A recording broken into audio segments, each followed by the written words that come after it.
Basking in the sunshine at RAF Cosford Aerospace Museum, it's hard to put into perspective. But 50 years ago, this machine was embroiled in the most violent and deadly 6-year period in the whole span of human history. 50 years ago, this Messerschmitt 410 was one of the tools of aggression with which Adolf Hitler planned to subdue the Western world. In 1942, hundreds of Me-410s darted through the skies of Europe with one purpose and one purpose only: to destroy the men and the machines of war that encircled Germany.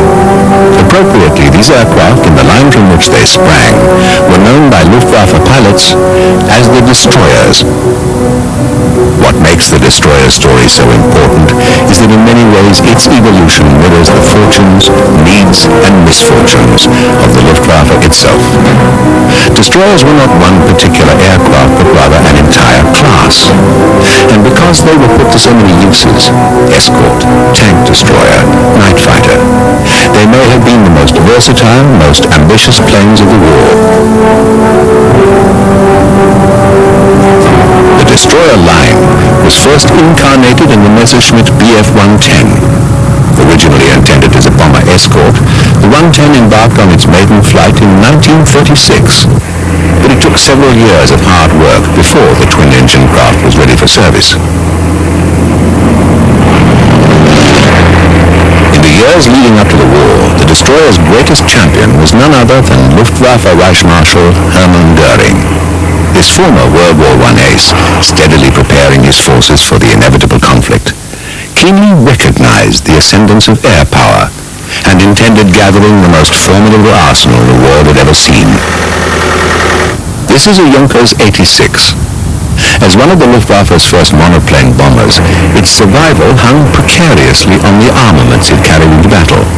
That vulnerability led military planners to search for ways of giving expensive bombers like the 86 a better chance of coming back. When more powerful engines arrived on the scene, there was great hope that the next generation of German bombers might actually be able to outrun enemy fighters.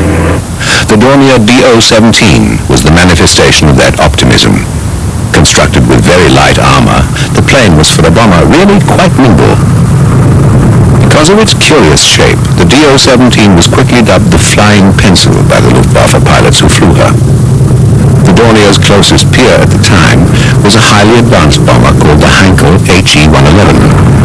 German strategists fantasized that in the coming conflict, fleets of such warplanes would rule the skies, and soon thereafter the ground below.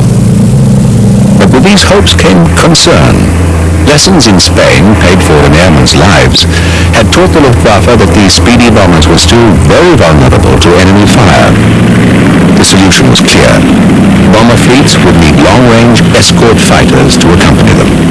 Only then could the slashing thrusts of attacking enemy fighters be blunted.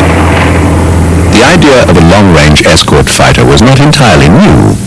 In America, Bell Aircraft had struggled with the concept and come up with an answer of its own. The extreme range required for such missions would only be feasible with large twin-engined aircraft, even bigger than many bombers at the time. The Airacuda was Bell's first endeavor in this direction, and displayed several novel features, including propellers placed at the rear of the wings. This allowed the front of each engine nacelle to pack the hidden sting of a gunner and a large caliber cannon. The massive fighter never made it onto the production line, but the company's next product, the P-39 Airacobra, did go on to carry thousands of Russian pilots into combat on the Eastern Front. But with existing technology, an effective dual-engine fighter was still not feasible. At the time, technology dictated that aircraft, high-performance aircraft, be constructed almost entirely from metal. Aluminium, steel, that was the stuff that military planes should be made of. In aviation manufacturing, wood was rapidly being relegated to the past, and by the late 1930s, that transition was almost complete. Yet there were still some who persisted in favoring the lightness provided by wood construction. Future designs would vindicate them in their stand. This remarkable aircraft was designed by the famous Dutchman Anthony Fokker. Designated model G1, It was better known as the mower, and unfortunately for its targets, that had nothing to do with the sound it made, but rather indicated just what its guns would do to anything in its way. Twin-engined, multi-seated, multi-missioned, it fitted the destroyer concept perfectly. Fokker's design was extremely agile, something few destroyers could really boast. Ironically, this was partly due to the plane's wooden wings. Unfortunately for the Dutch, very few were built by the time of the German invasion.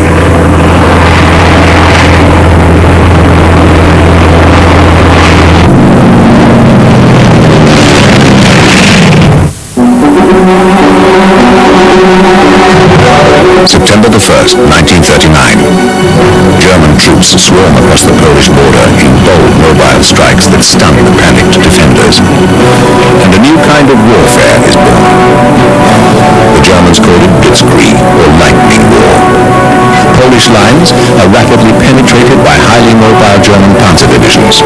Under intense aerial bombardment, soldiers and civilians alike are sent reeling by a new German terror weapon, the Stuka dive bomber.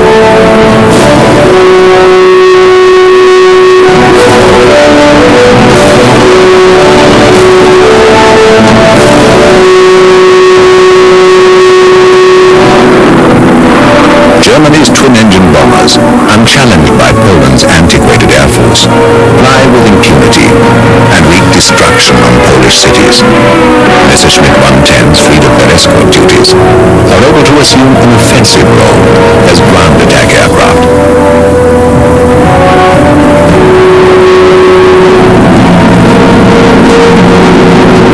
But Poland was only the first. Soon Nazi aggression consumed Norway, Belgium, Holland, and France. Nations with inadequate air forces, unable to challenge a Luftwaffe that dominated the skies over every single battle it entered. These were all conflicts relatively close to the fatherland. Many airfields were quickly taken by German ground troops. Others were lost by simple incompetence. But as the war spread, Allied commanders learned hard lessons. There would be no more easy victories for the Luftwaffe. The next target was Britain, saved from the fate of the rest of Europe by a narrow band of water called the English Channel. And, just as important, the British had the Royal Air Force. If German bombers were to bring England to her knees, Messerschmitt destroyers would have to escort them. The British had one other quite ingenious card up their sleeves: radar. With it, RAF fighters could locate incoming bombers almost invariably. A showdown of sorts had arrived between the RAF Spitfire and Goering's unproven escort. Caught momentarily without escort, German bombers like this HE-111 were easy prey. From nearby, 110s close in to defend the bomber, and with the advantage of height, target the Spitfire. But this film shot from a 110's gun camera illustrates the destroyer's basic flaw. Over 60 miles per hour slower than the British plane, they could never outmaneuver the single-engine fighters. The Spitfire simply flies out of reach. In a few desperate days, the theory of Goering's destroyers was tried, tested, and abandoned. However, despite failures over England, destroyers acting as ground attack aircraft did make their mark.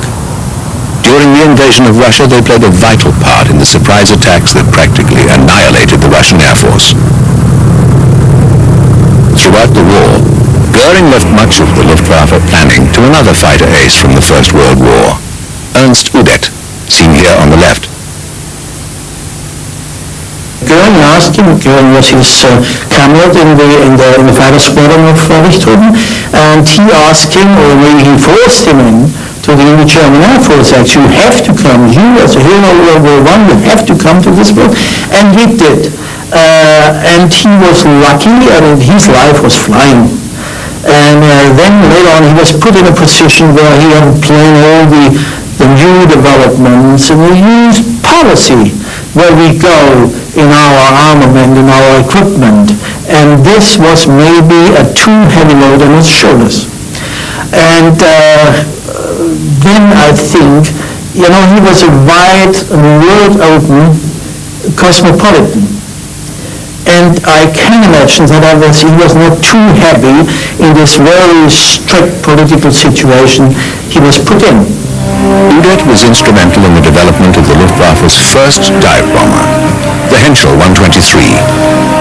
Originating from an American concept, the biplane Henschel remained in service almost throughout the entire war.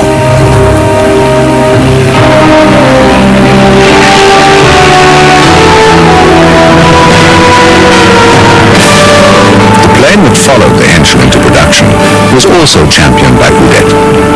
As the next generation dive bomber, for millions, it would come to symbolize Nazi terror in the early years of the war.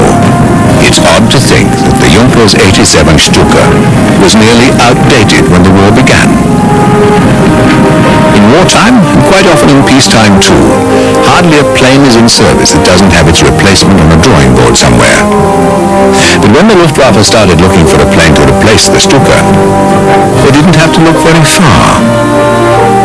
Orders were issued to create a revamped destroyer, able to perform yet another mission, dive bombing.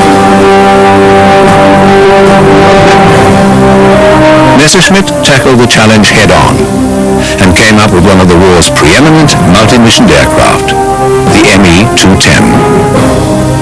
The 210 was smaller than the 110, and with its short nose, the propellers could fit much closer together. The end result was a more agile aircraft and a better fighter. The new canopy for the two-man crew vastly improved downward vision during ground attacks. However, the aircraft did have some serious problems. The 210 was hopelessly underpowered, and there were also major failings with the undercarriage, but worst of all, the aerodynamics of the wing were entirely wrong. The bulkier 110 was a pilot's plane, easy to handle. On the other hand, the 210 was aerodynamically unstable and very taxing for the pilot. It couldn't maneuver well enough to fight, and it was too slow to run. Many 210s fell easy prey to Allied fighters, as seen here recorded by a P-47's gun camera. An embarrassment to both Udet and Goering, the 210 was widely acknowledged as a failure, in a system that did not tolerate failure.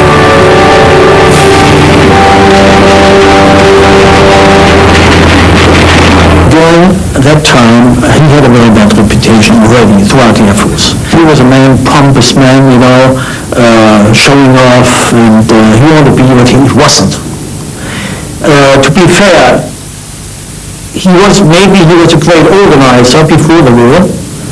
He ran several political, economical programs, but he was certainly not a strategist. About air warfare, he was mistaken. And maybe he felt that he hadn't grip and control of the Air Force. The Air Force was run by some others. The Messerschmitt Me-410 was virtually indistinguishable from its predecessor, the 210. Solving the 210's handling difficulties was an intensive effort during which the wing and control surfaces were subtly yet substantially refined. The resulting 410 was a much better balanced aircraft and was by far the most advanced of the destroyers. It would also be the last of its kind.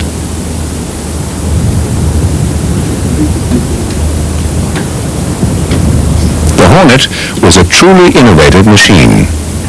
In the cockpit, the pilot could look down between his feet for an unobstructed view to the ground below. The plane, small as it was, had an internal bomb bay, thus eliminating the drag that external bomb racks caused. The bomb bay could hold two 2,205-pound bombs or 8 110-pound bombs.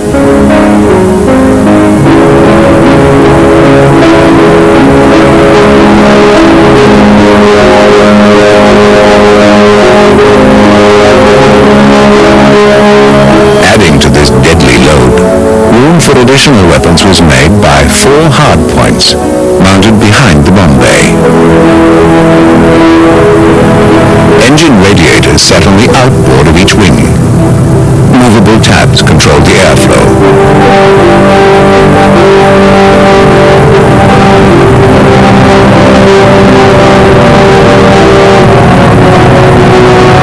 In its day, the Messerschmitt's wing was a marvel of engineering.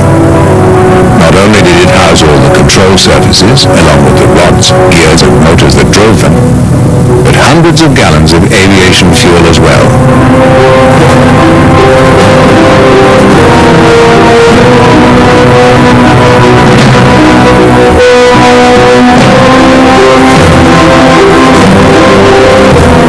These are the leading-edge slats adopted for most Messerschmitt designs.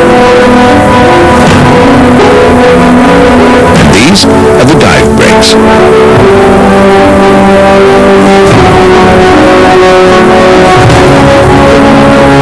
The forward armaments were daunting and consisted of 2 cannon and 4 machine guns.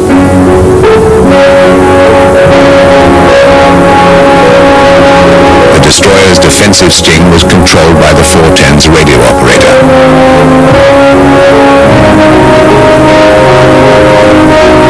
An automated system provided the gunner with a wide scope of fire above and below. Fire to the rear and on both sides of the aircraft was provided by these articulated machine gun barbettes.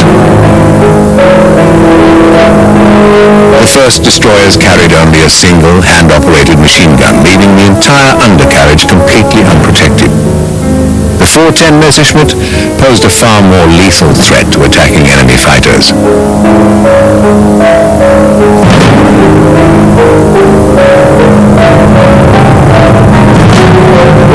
With bigger engines and few of its predecessors' bugs, the 410 was a forbidding aircraft. Nevertheless, one persevering destroyer flaw would haunt it time and again: its power-to-weight ratio, because the plane was designed to do too many jobs. Ironically, by the time this improved destroyer was ready for action, the Luftwaffe's need for an escort fighter had disappeared. But Germany was no longer the hunter, but the prey.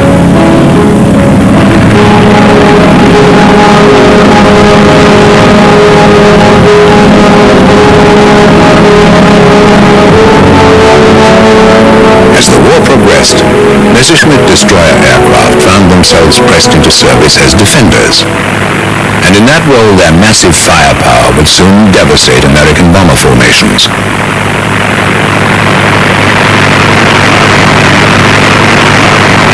In a tragic gamble, repeated daily, United States 8th Air Force bombers flew to German airspace, well beyond the range of their own escorts. It was hoped that the defensive power of Liberators and B-17s flying in tight boxed formations would deter the German fighters awaiting them. This dramatic footage, actually taken from a destroyer's gun camera, shows what frequently resulted.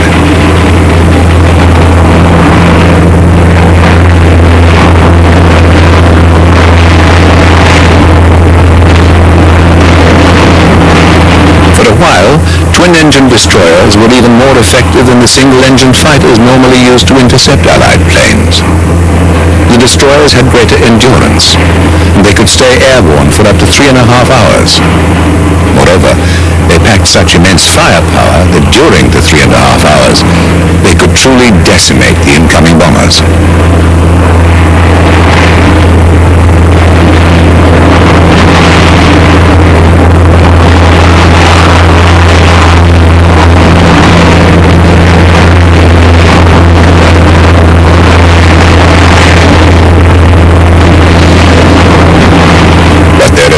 Was to be short-lived. The range of U.S. escorts was constantly increasing, and in close quarters they could chew the Messerschmitt plane to pieces.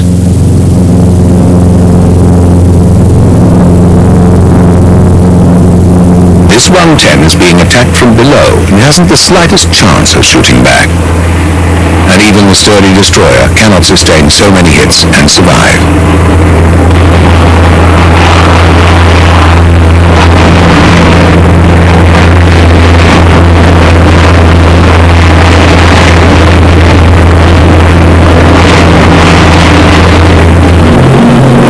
destroyer suffered badly at the hands of American day fighters, there was another job it would find itself more than equal to. Radar was one of the few technologies in which the Germans lagged far behind the Allies. One of their successes, however, was the Liechtenstein radar, with its 3 large antler antennae. Use of the top-secret Liechtenstein meant making room for a specially trained technician, and the 2-seated destroyer was ideal. Once served by the radar, the resulting aircraft was a truly deadly night fighter. Many of the technicians were first trained in older model bomber aircraft like the HE-111. The reason for all this effort was a pressing one. For when the American 8th Air Force was finished bombing Germany for the day, the RAF would continue the rain of bombs after dusk.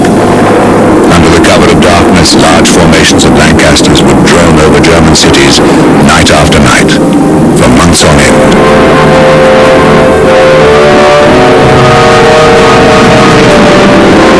As German industry suffocated and thousands died, a solution was desperately sought.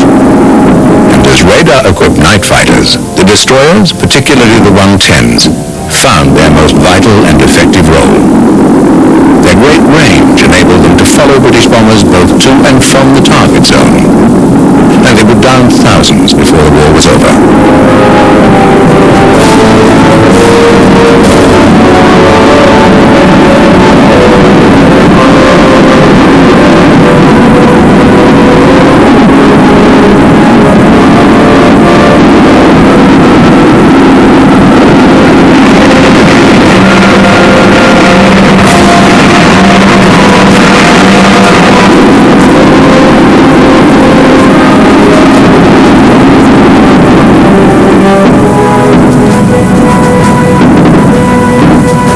Germany wasn't the only nation to develop the multi-role fighter during the war. The British had the Bristol Beaufighter, powered by 2 Pegasus radial engines.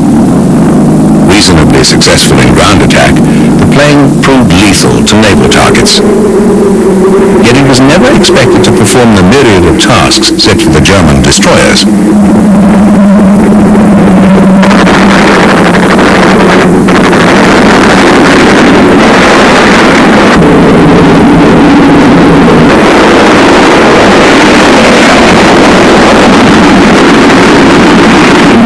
Russia's counterpart to the 110 was the PE-2, one of the earliest Soviet aircraft constructed entirely of metal. A very effective ground attack weapon.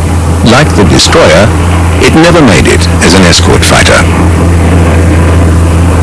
The United States had its multi-engine fighter too. The P-38 employed an unusual twin-boom shape, similar to the Dutch Moa. The Lightning, as the British called it, was never designed for a wide range of missions, but was deadly as a single-seat fighter. In addition, the plane could also carry a very small load of bombs.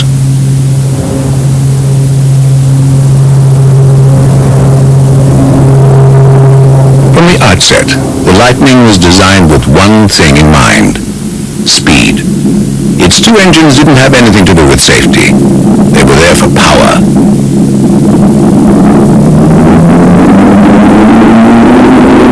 Turbo superchargers were installed to get the very last ounce of speed.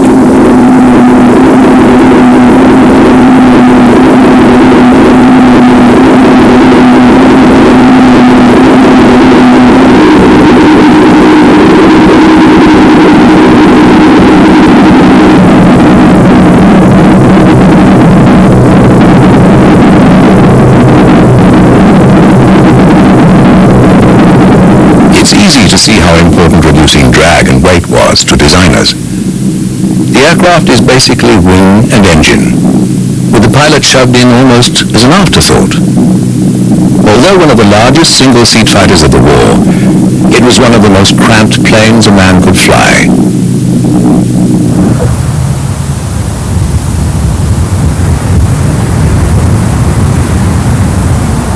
Towards the end of the war, some Lightnings were modified into night fighters. With a cramped space made even smaller, the plane could hardly accommodate the extra man, a problem that Messerschmitt destroyer crews never had.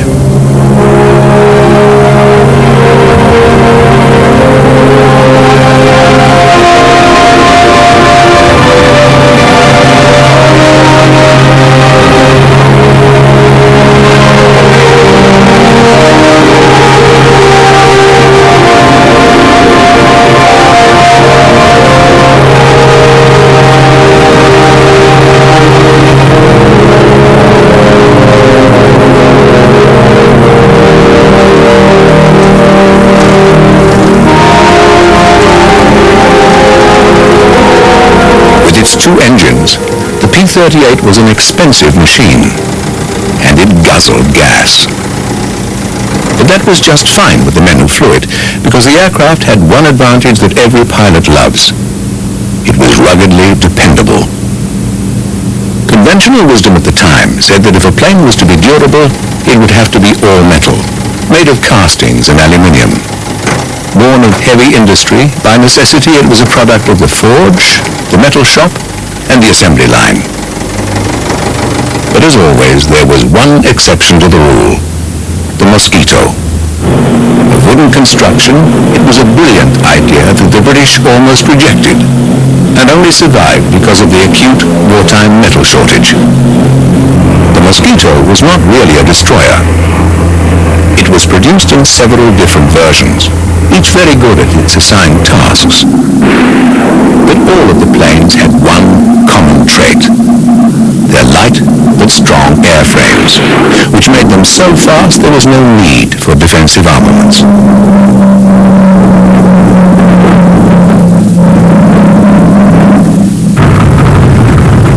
In fact, the Luftwaffe so respected the Mosquito that they started building one of their own. Focke-Wulf was assigned the task, and its goal was to build a twin-engined wooden aircraft with a power-to-weight ratio equal to the British machine.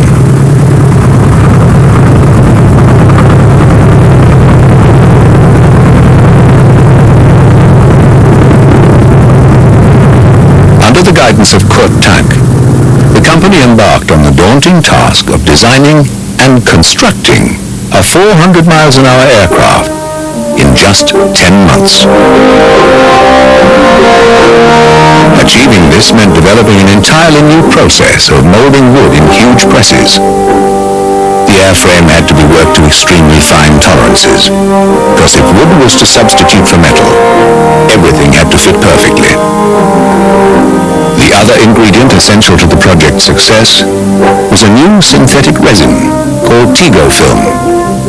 This was the real key, because it bonded the wood with the necessary strength to cope with the stresses of landing and takeoff.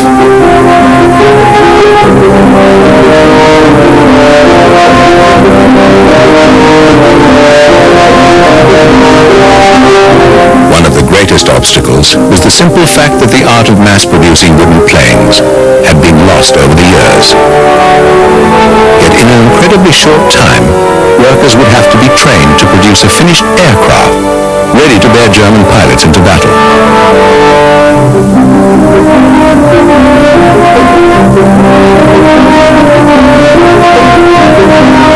One of the greatest benefits of wooden construction was that the protruding rivets inherent in metal aircraft were no longer needed.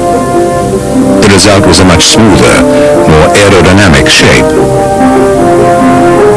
But the abundance of wood and the plane's resulting lightness weren't the only factors that spurred on the project. To Luftwaffe Commander Hermann Göring, the 154, as the plane was called, had become an obsession. British Mosquitoes inspired both fear and respect in the Luftwaffe pilots who faced them. In time, this became so deeply rooted that Göring felt compelled to counter the plane with an even better version of his own. This compulsion went so far that the 154 officially took the British name, Mosquito.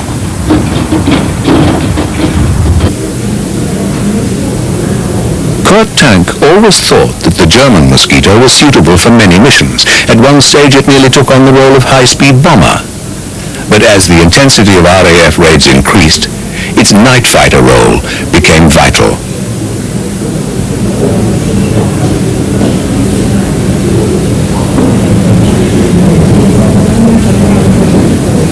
But the same problems that haunted the early destroyers returned to plague the 154.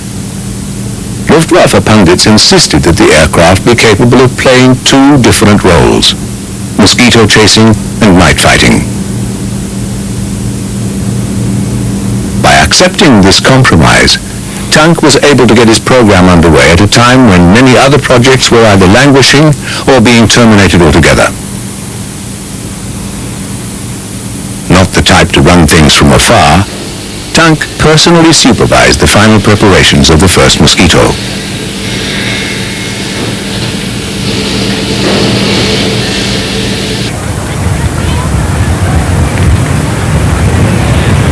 On July the 1st, 1943, the first TA-154 rolled out onto the field at Langenhaven.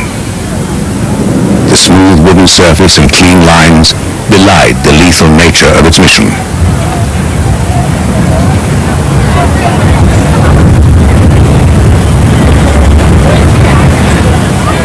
All involved held high hopes for its future, reckoning that here was the plane that could face down the British Mosquito. With Hans Sanders at the control and Walter Schorn in the back seat, the 154 took to the air on its maiden flight.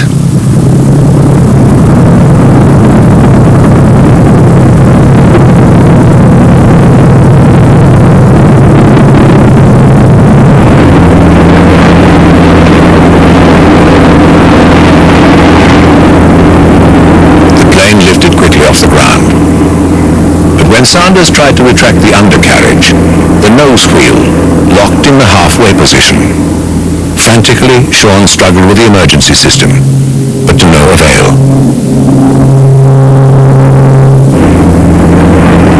The gear finally locked down only under the impact of landing. Despite minor problems, the 154 project made steady progress. But then, it came to a halt one night when British bombers unknowingly did themselves a service by attacking the town of Wuppertal, destroying the factory that made the Tiger film resin. Designers desperately searched for a substitute. What they found, however, was a compound that actually ate into the wood. In their haste to keep the project rolling, several planes crashed in testing. Tank had no choice but to suspend production. For this prudent act, he was tried by Goering on a charge of sabotage. But even in Nazi Germany, that was considered a bit far-fetched. And shortly thereafter, the charges and the 154 project were dropped.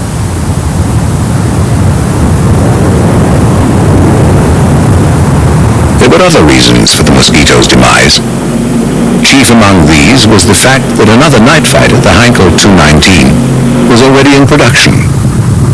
And given that Hitler placed an absurd emphasis on offensive aircraft, there was little likelihood that the 154 would ever truly enter production.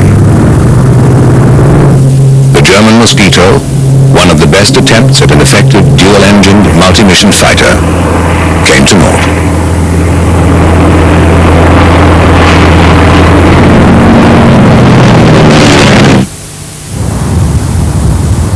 The Dornier 335 was Nazi Germany's final and most novel attempt to exploit fully the potential of dual-engine piston power. Although not a destroyer itself, the plane was slated to perform a myriad of tasks, many of which mirrored those taken on by the destroyer aircraft. The 335, called the Arrow because of its cruciform tail assembly, featured a unique propeller arrangement, with one fore and one aft at the fuselage.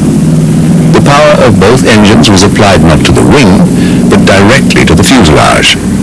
This center-line thrust concept made it the fastest piston-powered aircraft in history. The Arrow would have been produced in at least two separate versions, a single-seat fighter bomber and a two-seat night fighter.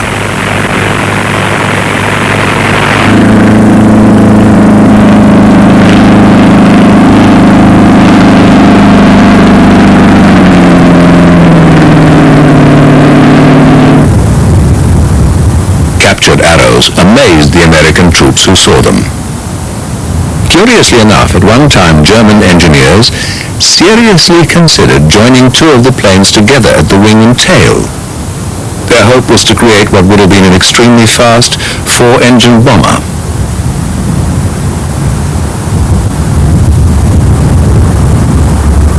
Another impressive machine was Heinkel's HE-219. Like the 110, it too used the Liechtenstein Antler radar. Shown here after capture by the Americans, the 219 was probably the best night fighter of the Second World War. Never produced in vast numbers, it was nevertheless effective, and effectiveness undiluted by having to play a variety of roles.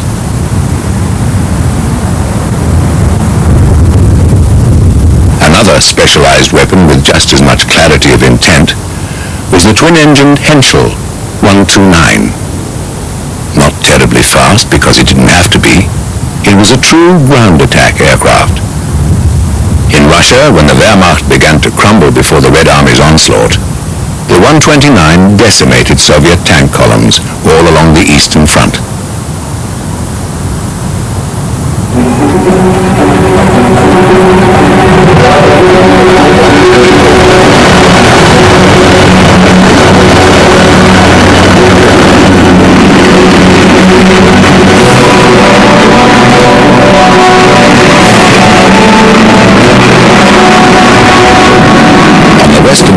Despite suffering dreadful losses early in the campaign, American bombers continued their daily raids against German industrial targets.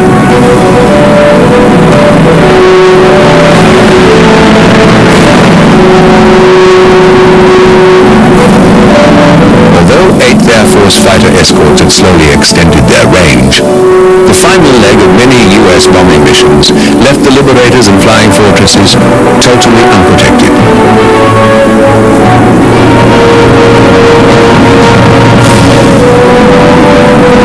Before they had the escort, the 8th Air Force suffered from heavy losses, up to 10-15% a mission. You cannot take it for a long time. I think that the most proficient aircraft, the best one, was a P-51. And you know that the big advantage of all those aircraft against the German, was endurance. They flew for 7 hours, 8 hours, and we for 1 hour 20. So when you get your red light, he was just ready to start the fight, And when you came down to somewhere to find an airfield, and when you came in, dropped the gear, and they circled around, and it just got you in the final punch. We lost many of them in the final punch.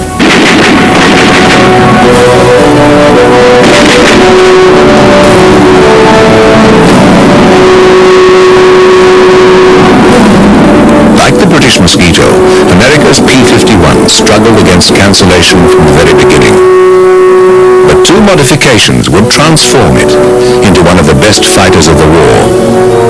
The 51 was fitted with a Rolls-Royce Merlin engine, which made it faster than any other piston-powered fighter in combat. At high altitudes, it was nearly invincible.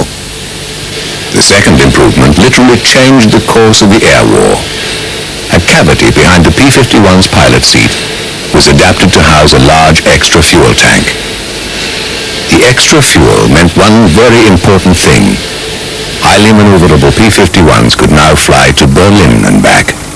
Like the destroyers, P-51s also performed tactical missions, attacking just about anything that moved in the fields below once their escort job was done. By this time, the Allied aircraft reigned supreme.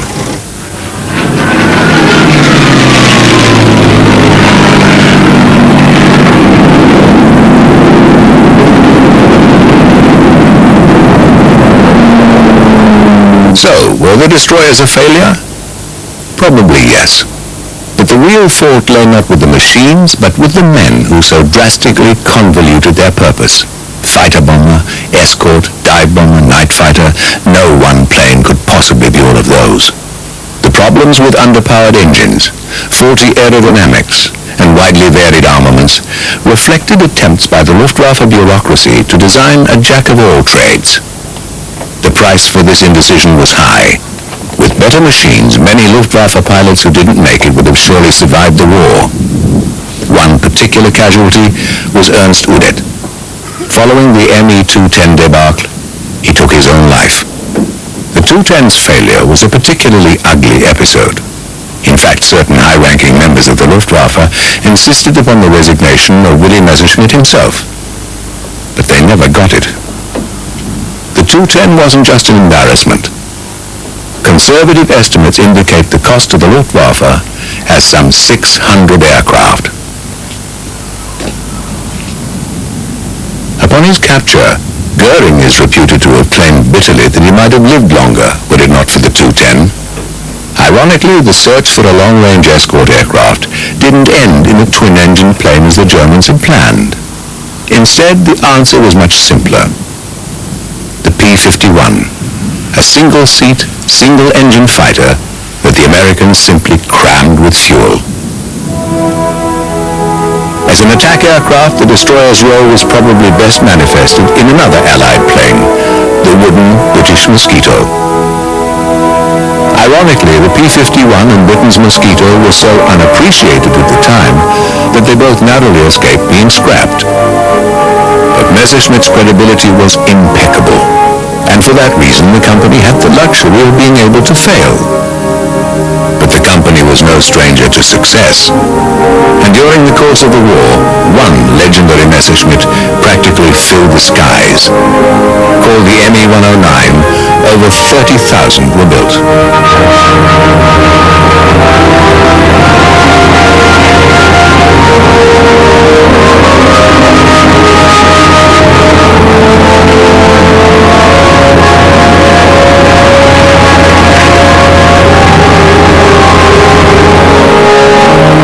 One of Messerschmitt's more revolutionary planes was the 163 Comet, still the only rocket aircraft ever to go to war.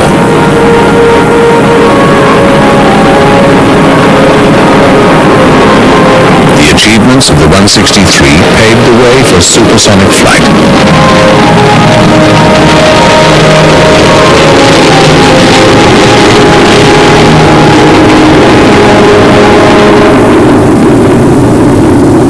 Another brave step into the unknown was Messerschmitt's Gigant. Requiring no less than 3 destroyer planes and rocket assistance to get it into the air, the Gigant remains one of the largest gliders that ever flew.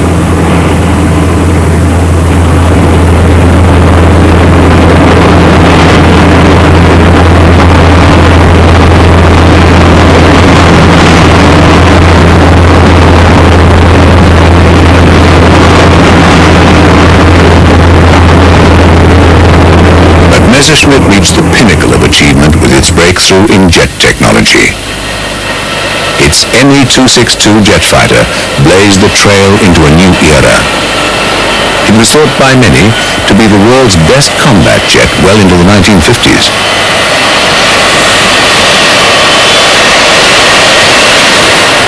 By far the fiercest adversary Allied planes faced in the war was the Messerschmitt 262. Over 150 miles an hour faster than the most nimble Allied fighters, they were only vulnerable if caught on the ground.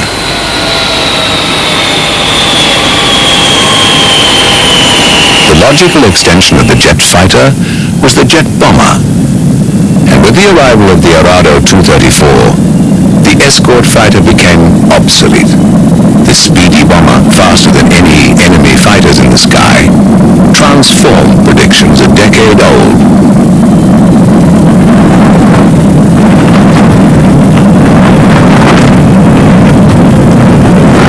But in the mid-1930s, before the jet came into its own, high speeds, long ranges, and heavy fuel loads meant having a plane with 2 engines. And the bulk that this created in the end was the downfall of the destroyer line. The original 110s were almost as big as the 111 bombers they were sent to escort. This made them easy prey to single-engined enemy fighters. The smaller 210 was more nimble, but it suffered from dual personalities, ground attack aircraft and dive bomber.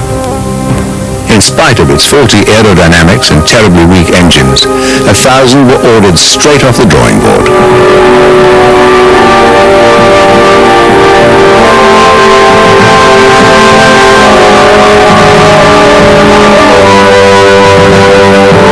When the 410 came on the scene, refinements in the wing and more powerful engines had finally produced the kind of destroyer the Luftwaffe had been searching for. But by then, the thought of German escorts and bombers droning over Allied lands was bitterly ironic. The drone of Allied bombers over German soil was a constant reminder that the Third Reich was finished.